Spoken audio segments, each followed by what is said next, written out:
Victor Arvidsson flew over his shots on goal over 2.5 in the first game against the Edmonton Oilers, and I think he's going to do it again, and that's going to be our free play of the day. So let's take a look here at what's going on here with Victor Arvidsson, our good friends at props.cash. So we look at this. This is just your 30-day sample, and as you can see, there's only only 7 games that he has not gone over this 2.5 shots on goal. So we got 23 out of the last 30 games, which is a really, really good sample size. And even more recently, 9 out of the last 10. The game he went under was against Anaheim. He only had 2 shots on goal. So there's a couple other things that I like about this. When we look at just against Edmonton, he loves getting off a lot of shots on goal against Edmonton. So just every game against Edmonton this year, he's gone over this. And as you can see, only a couple games going back to 2021 where he hasn't gone over this one. So we're at minus 155, and we're asking, is the juice worth it? I think it is. Let's take a look here at the box score from the first game. So you got a 7-4 final, and look at the team's shots on goal. I mean, Edmonton puts up 44 shots on goal. The Kings put up 37. I mean, you're looking at a game with over 80 shots on goal. So we have two teams who are probably going to be firing a lot of shots on goal, especially if we get into this shootout. And when we look at Arvidsson, the other thing that was interesting about him is, so he had 3 shots, but he also had 2 missed shots. So that's 5 shots that he was firing at the net. So is the minus 155 worth it here on this one? Yeah, absolutely. Absolutely, 100% it is. So Victor Arvidsson is going to be the free play of the day in the NHL. Thanks everyone for joining. I'm Andy from wagertalk.com. So we're going to do a few things here. We're going to go over a bunch of props and some plays for tonight. And then at the end, I'm going to talk to all access clients about our plays for this week, what we have moving forward, kind of recap what's been going on this week. So if you're all access, that's for you. If you're not all access, I can by all means join us. You can see how we operate. You can see how we take care and protect our units and how we build our bankroll. So we got a really good week coming up, and also I got a special for you guys: buy 3 days, get the 4th day free. But let's go. There's a couple of other plays in this game that could be worth your attention here. I can't stand trying to play over 1.5 points in a game. And then you look at Connor McDavid and you're going, is it worth it? Yeah, probably it is. Probably. This could absolutely be a lazy line type of play where you just play it every game. I mean, the guy had 5 points in the last game. Kicking myself I didn't play it. So, again, when we talk about these props, if you're going to commit to one, commit to it and play it over and over. We'll talk about that when we get to our all-access plays. These props in these series, you don't just play them once. You play them multiple times. So the Jamal Murray play that I went over that lost the other day, guess what? Playing it again next game. Our goal is to not just go 1-0. Our goal is to go like 3-1 or 5-2 with them. So Connor McDavid, I mean, 5 points in this one, and against the Kings, gosh, I mean, he just torches the Kings. He goes over this all the time. And if we get another game that's 7-4, you better believe Connor McDavid is going to have a couple points. I mean, even if the Oilers get to 3 or 4 goals, he's probably going to get over this. So Connor McDavid over 1.5 points, yeah, I think you might have to look at that one. So another shots on goal. I'm not sure if I buy into this one a ton. I mean, Fogel's, listen, recently, can't argue with 6 games in a row. I'm just not sure I'm ready to hang my hat on that one. So let's move on let's do Boston, Toronto. Interesting couple games here from everyone. I mean, Mitch Marner, pretty surprising here that he can't get over 2.5 shots on goal. He's just there on 2 against Boston, so that might be a pretty good bet to go on the over, because I'm not sure he's going to keep settling under the 2.5. So I'm not really sure what I want to do about Bertuzzi. I played Bertuzzi did not have a point, and he did have one against Boston, and it was one of those, like, you to roll your eyes that he got credited with an assist. He had nothing to do with the play. He He was down below the line, flings it up the boards. His teammate fusses around with it. It gets pushed to the middle of the ice where someone on the Boston team touches it and someone shoots it and it goes in and he gets credited with this. He had absolutely nothing to do with that play, but it's one of those classic hockey assists. So against Boston, that's like his first point in since 2022. Of course, I happen to be playing it. He hasn't gotten many points recently, but here's the thing. He was shooting the puck a ton on net, and those shots were getting through. He had a lot of opportunities to score. Goaltending was great in that game for Boston. I think I'm going to stay off of Bertuzzi. He was so involved in the offense that I think it's a risk not worth taking. And if he gets another how many shots on goal did he have? Yeah, he had 5. And I think he had a miss or 2. So he was very, very involved. So I'm probably going to lay off of Bertuzzi tonight in this one. So Austin Matthews. I mean, if you want to keep going shots on goal, you just play Austin Matthews, man. The guy goes over against Boston. The guy goes over this, and it's playoff time. So, he's going to be firing a lot of shots. So, pretty hard to argue with 8 and 5 in these series, going over 4.5. So, you could look at that one for sure. Vegas and Dallas. Pavelski's shots on goal. I love this 1.5. Problem is it's minus 195, so I don't think there's much you can do about that one. Mason Marchment. He had 3 shots on goal. One of them broke my heart because it cost me a bet on his goal. Was one of the weakest goals you will ever see in the NHL playoffs. How that goalie missed, Marchment just kind of flings it at the net when Dallas couldn't get anything going, and freaking goalie just whiffs it. Like, if you were to do that in a minor league tryout, you wouldn't make the team. That's how bad it looked. Marchment couldn't believe it. Nobody could believe it. Like, the announcers couldn't believe it. It was a little rough one. But what I do like is this 1.5 shots on goal at only minus 166. He doesn't normally do it against Vegas, but he's been doing it recently. I mean, 9 out of 10. That's not that small of a sample size. So you're getting a pretty decent price on that one. Points, if we want to look at points.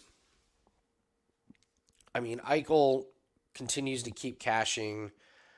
Recently, this is 8 out of 9 games. He's minus 175. Do with that with what you will. He's got points in the last 3 games. So Eichel was good with the points. Who else? Hurdle I saw was he got his point, and yeah, he's been pretty decent. You're getting a much better price here, plus 110. So maybe if you want to fire on Hurdle the next 3 games, maybe you go 2-1 at plus money and turn a nice little profit. So that would be a way you could look at playing this game. And I guess the other thing about the Kings and the Oilers, this looks on paper like a bad matchup, and then the eye test watching the first game, you were just like, man, Edmonton way better. So 3.5 is the team total on Edmonton.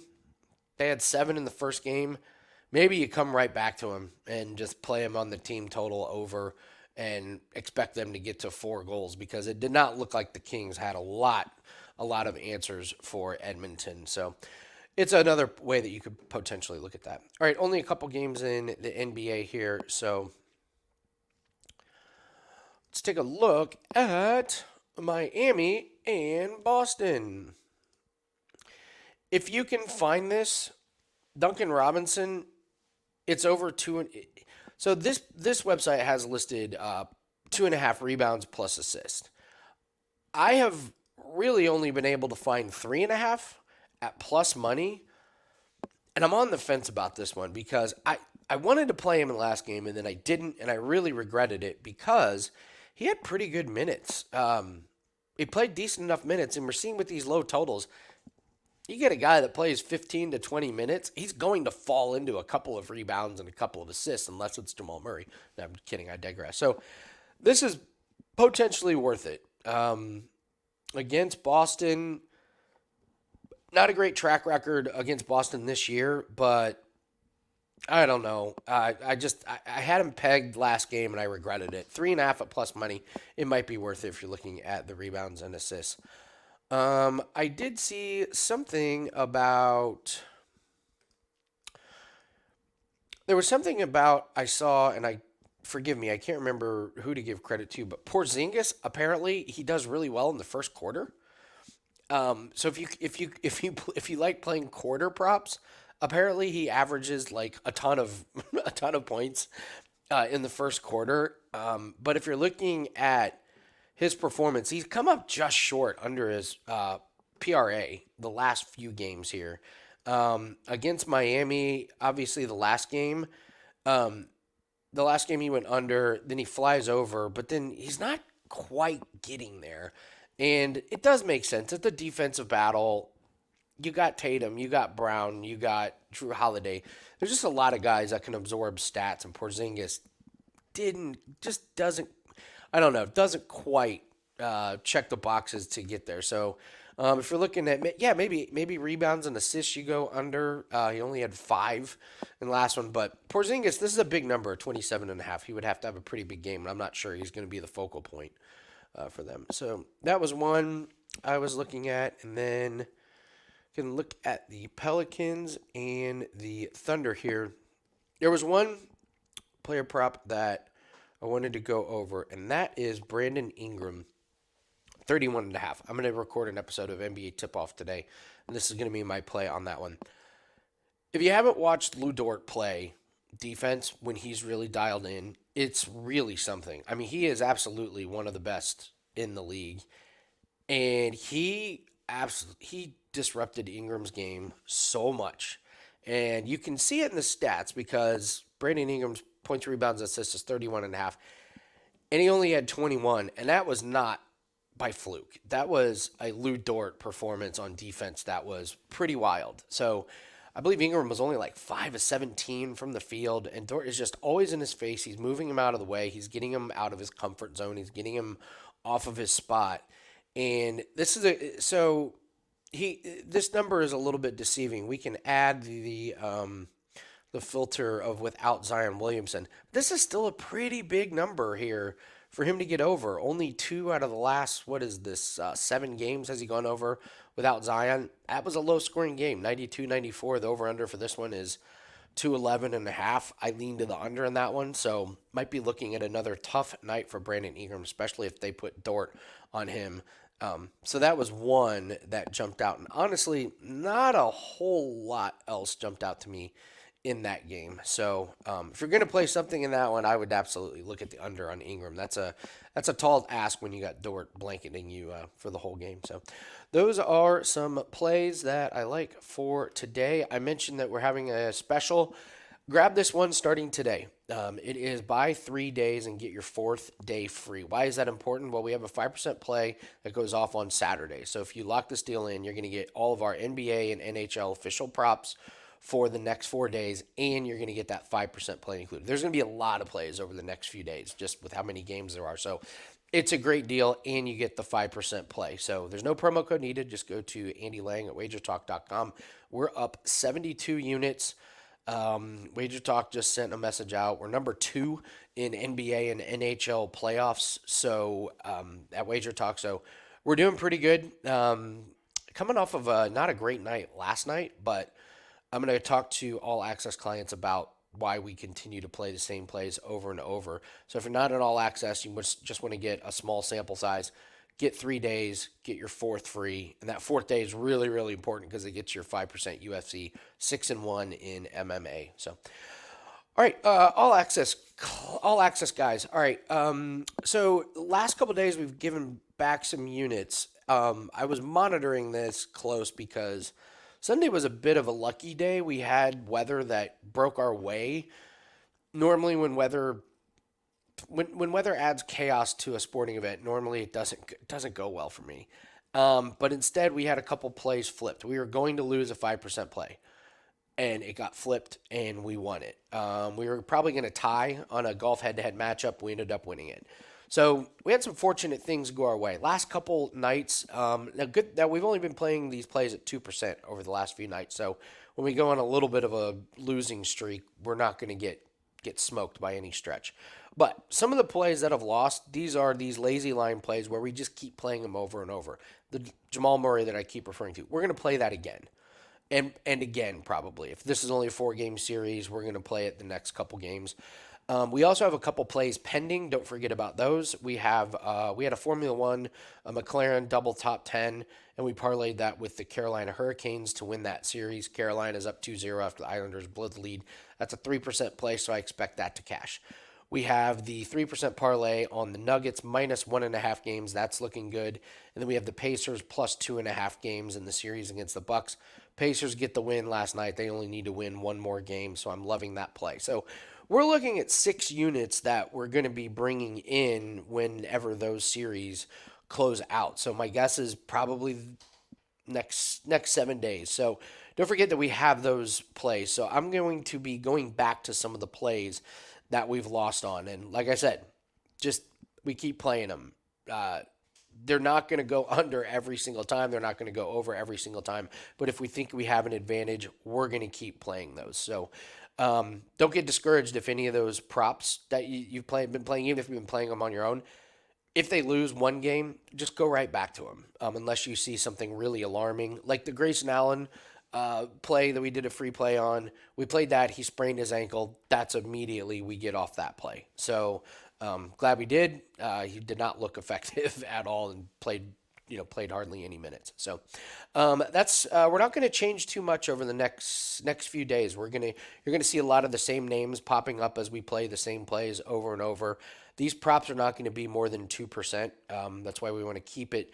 We're having such a great year at 72 units. I don't feel the need to increase the percentage because, like, let's say we have like a night with 4 or 5 plays. The worst thing you can do is have those at all 3 or 4 units and you lose them all. And now all of a sudden you've just lost 20 units in one night. So we're going to keep chipping away. We've had a great year. I would expect maybe some soccer and tennis plays coming up. Corbin's been a little bit light on those plays, but we should have some more of those. But we're going to keep doing what we're doing. Our big thing, we always say the best way to make money is to not lose it. So I'm keeping a very, very close eye on if we start to go on a big losing streak. And my buddy Nathan always asks, like, what's a big losing streak? I don't know if I can define parameters of what a big losing streak is. It's just kind of like, if I see it, I think I probably know what it looks like and feels like. So we haven't really had a long stretch. I think a losing streak, you got to have a bad like 7 to 10 days. I don't think a bad couple days counts as a really bad losing streak, but I don't know. That could be interesting. Let me know in the comments. What do you consider a losing streak? It's just one of those kind of gray area things. It's probably different for anybody else. Like, when do you start? When do you start to panic or come to the realization, we're in a losing streak? So, for me, you guys know this. I get most worried when we have a big winning streak that's unsustainable. Like I hate it when we go 20-3 or 17-2. Those terrify me because it's not going to last, and then we gotta pull back and be patient because we know we're not going to hit at that clip. So I don't know. Let me a comment because I love differing opinions on this one. So let me know what you guys consider a losing streak, or is it a percentage of the bankroll? Is it a certain number of plays? I don't know. I'm kind of interested in that. So go ahead and hit the like button. Leave me a comment below. Let me know what you guys are betting on, and again, let me know about that losing streak thing. That's an interesting topic. And also Neil, Siri, if you're out there, please email me or leave a comment. I want to get in touch with you and talk to you about the flat betting stats that you gave me. I thought it was fascinating. I'd love to pick your brain a little bit more on that one. So Neil, if you're out there, please reach out. All right, guys, thumbs up, leave a comment. Good luck on your plays, and we will see everyone later on the road to millions.